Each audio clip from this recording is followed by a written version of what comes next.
মোবাইলে বিভিন্ন ধরনের অ্যাপস ব্যবহার করার কারণে কিন্তু আমাদেরকে সেই পাসওয়ার্ডগুলো মনে রাখতে হয়।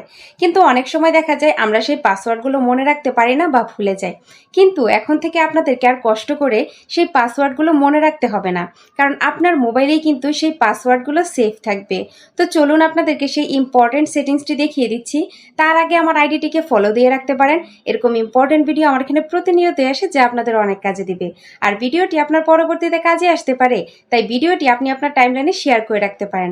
তো চলুন শুরু করা যাক। প্রথমেই আপনি আপনার মোবাইলের সেটিংসে প্রবেশ করবেন, দেন একটু স্ক্রল ডাউন করে নিচের দিকে আসলে আপনারা গুগল নামে একটি অপশন পেয়ে যাবেন, সেটিতে ক্লিক করে দিবেন। দেন এখানে অটোফিল নামে যে অপশনটি রয়েছে আপনারা সেটিতে ক্লিক করে দিবেন। দেন অটোফিল উইথ গুগল নামে যে অপশনটি আছে সেটিতে ক্লিক করে দিবেন। এখন এখানে ইউজ অটোফিল উইথ গুগল নামে অপশনটি ডিসেবল করা আছে, আপনারা এটিকে এনাবল করে দিবেন। দেন নিচে পাসওয়ার্ড নামে যে অপশনটি আছে সেটিতে ক্লিক করে দিবেন। কারো কারো এখানে গুগল পাসওয়ার্ড নামেও থাকতে পারে। দেন পাসওয়ার্ড ম্যানেজারের পাশে আপনারা একটি সেটিংস আইকন দেখতে পাচ্ছেন, সেটিতে ক্লিক করে দিবেন। এখন এখানে আপনারা তিনটি অপশন দেখতে পাচ্ছেন, এই তিনটি অপশনই কিন্তু এখানে ডিসেবল করা আছে। সো বন্ধুরা, আপনাদের এগুলোকে এনাবল করে দিতে হবে। তো আপনারা এই সেটিংস গুলোকে এনাবল করে দিবেন। দ্যাটস ইট, আপনাদের কাজ শেষ। এখন থেকে আপনি আপনার পাসওয়ার্ড যদি ভুলেও যান, তাহলে কিন্তু আপনি সহজে এখান থেকে দেখে নিতে পারবেন এবং আপনার পাসওয়ার্ড গুলো কিন্তু একদম সেফ থাকবে। That's it.